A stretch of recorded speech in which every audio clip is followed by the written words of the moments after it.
तो चलिए फिर से स्वागत है आप सभी लोगों का ईट छत्तीसगढ़ यूट्यूब चैनल के और एक नए वीडियो पे। वीडियो काफ़ी खास और नॉलेजेबल है, तो वीडियो को पूरा देखिएगा। और गुजारिश एक ही है, अगर आपने अभी तक हमारे इस चैनल को सब्सक्राइब नहीं किया तो सब्सक्राइब जरूर से कर लीजिए और वीडियो को लाइक और शेयर भी कर दीजिए, क्योंकि छत्तीसगढ़ से जुड़ी तमाम बड़ी खबरें अपडेट हम इस चैनल के माध्यम से आप लोगों तक पहुँचाते रहते हैं। चलिए आइए सबसे पहले हम लोग जान लेते हैं छत्तीसगढ़ में हो रही धान खरीदी को लेकर कौन सी अहम मुद्दे पर विचार करेगी भूपेश कैबिनेट की सरकार। जी हाँ, भूपेश बघेल की कैबिनेट बैठक 28 नवंबर को बुलाई गई है और बैठक में धान खरीदी और मंडी संशोधन विधेयक सहित कई अहम मुद्दों पर इस वर्ष जो है 28 नवंबर को चर्चा होगी। जी हाँ, सरकार 1 दिसंबर से धान की खरीदी की शुरुआत करने जा रही है।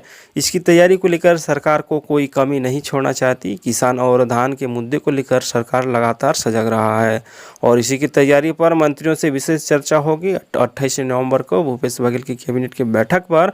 साथ ही हम आपको बताना चाहेंगे कि छत्तीसगढ़ में धान खरीदी के लिए सबसे ज़्यादा दिक्कत बारदाने की अब तक देखी गई है और बारदाने की व्यवस्था के लिए सरकार भी अहम फैसला लेगी इस दिन, यानी कि 28 नवंबर के दिन कैबिनेट के बैठक के दौरान नया फैसला लिया जाएगा और बारदाने की जो किल्लत है उसको दूर करने के लिए नई रणनीति भी बनाई जा सकेगी। तो चलिए अब हम लोग बात करते हैं छत्तीसगढ़ राजीव गांधी किसान न्याय योजना की 34 किस्त जो कि अब तक लटकी हुई है और ना ही इसका कोई डेट या तिथि सामने निकल कर आ रही है। तो वहीं खबरों की माने तो 28 नवंबर को हो रही सीएम भूपेश बघेल की कैबिनेट के बैठक पर इस पर भी विशेष मुद्दे के तौर पर चर्चा किया जा सकता है, जिसके फलस्वरूप आने वाले दिनों में छत्तीसगढ़ राजीव गांधी किसान न्याय योजना 34 किस्त की जो तारीख है वो घोषित कर सकें। तो वहीं हम आप लोग को बताना चाहेंगे किसान भाई लोग कि 34 किस्त को लेकर सरकार ने भी अपनी बयान जारी रखी है। मैं आप लोग को बताना चाहूँगा कि किसान न्याय योजना की जो 34 किस्त है तो उस पर सरकार का कहना है कि इसी वित्तीय वर्ष में 34 किस्त किसानों के खाते पे दे दिया जाएगा, जारी कर दिया जाएगा। कृषि मंत्री और स्वास्थ्य मंत्री ने जी हाँ अपने एक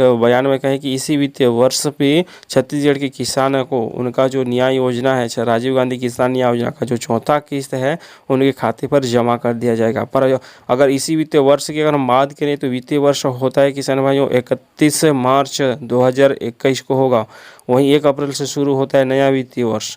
तो 31 मार्च 2021 के पहले आप लोगों को 34 किस्त दी जाएगी, ऐसे खबरों के अनुसार जानकारी सामने निकल कर आई है। वहीं खबरों के अनुसार भूपेश कैबिनेट की बैठक में नए धान खरीदी के साथ साथ राजीव गांधी किसान योजना की 34 किस्त की राशि पर भी बड़ा फैसला लिया जा सकता है। किसानों को लेकर छत्तीसगढ़ सरकार हमेशा सजगता रहा है। उम्मीद है कि इस बार भूपेश कैबिनेट की बैठक पर 34 किस्त के ऊपर विचार कर उस पर अमल किया जा सकता है। जैसे कि आप सभी लोग को मालूम है इस वर्ष धान खरीदी 1 दिसंबर से हो रही है।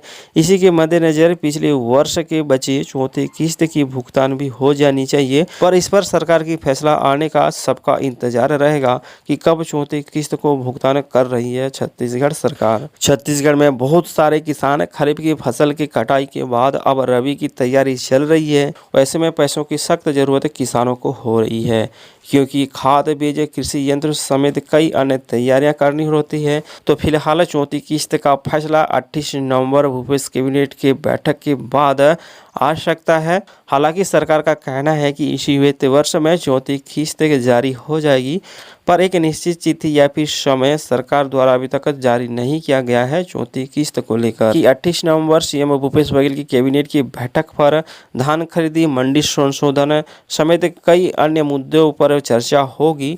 इस बीच राजीव गांधी किसान न्याय योजना की 34 किस्त के ऊपर भी कोई नया डेट या फिर तारीख का फैसला ले सकते हैं। तो उम्मीद है कि आप लोग जो कमेंट करके पूछ रहे कि 34 किस्त कब मिलेगा, तो ये कुछ अपडेट था 34 किस्त को लेकर जो कि मैंने आप लोगों को इस वीडियो के माध्यम से बताया।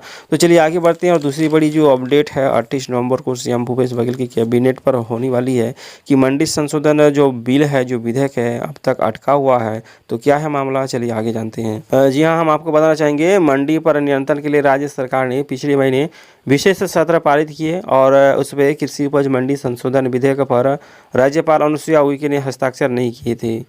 हालांकि खबरें आ रही थी कि सरकार और राज्यपाल के बीच में सब कुछ अच्छा हो गया है। बताया गया कि विधेयक को लेकर राज्यपाल विधि विशेषज्ञों की राय ले रही हैं अभी, और उसके बाद ही जो समस्या हो उस किसानों की उस समस्या के निपटने के बाद ही मुख्यमंत्री बैठक में मंत्रियों से चर्चा कर सकती हैं।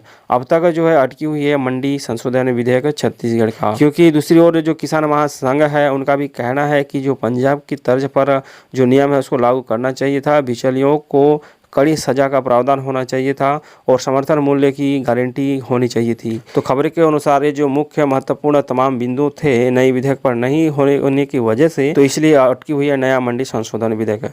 इस पर कोई खास अपडेट नहीं है, जैसे कि मैं आप लोग को मैं इसका पूरा डिटेल बता सकूं।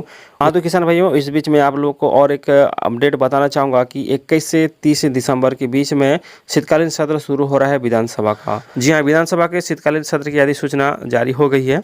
21 दिसंबर से 30 दिसंबर तक चलेगा।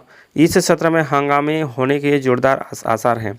सत्ता पक्ष जहां कई अहम विधेयक को सदन में लेकर आने की तैयारी कर रहा है, वहीं विपक्ष धान खरीदी की अव्यवस्था, साथ ही राजीव गांधी किसान न्याय योजना की किस्त, बिगड़ती कानून व्यवस्था समेत अन्य विषयों पर सरकार को घेरने की कोशिश करती नजर आ रही है। तो चलिए किसान भाइयों, आज की इस वीडियो में सीएम भूपेश बघेल की ओर से होने वाली 28 नवंबर को कैबिनेट की बैठक थी, इसके लेकर जो अहम मुद्दे थे उस पर जो अपडेट थे मैंने आप लोग को बताए। साथ ही साथ आप लोग का जो कमेंट आ रहा था चौथी किस्त के बारे में, तो उसको लेकर क्या नया अपडेट है, हालचाल है, मैंने आप लोग को वीडियो के माध्यम से बताया। उम्मीद करते हैं वीडियो अच्छा लगा तो वीडियो को लाइक जरूर से कीजिए, मित्रों को शेयर कीजिए और आपने अभी तक इस चैनल को सब्सक्राइब नहीं किया तो सब्सक्राइब जरूर से कर लीजिएगा, क्योंकि छत्तीसगढ़ से जुड़ी तमाम बड़ी खबर हम इस चैनल के माध्यम से आप लोग तक पहुँचाते रहते हैं। मिलते हैं अगली वीडियो पे, नमस्कार।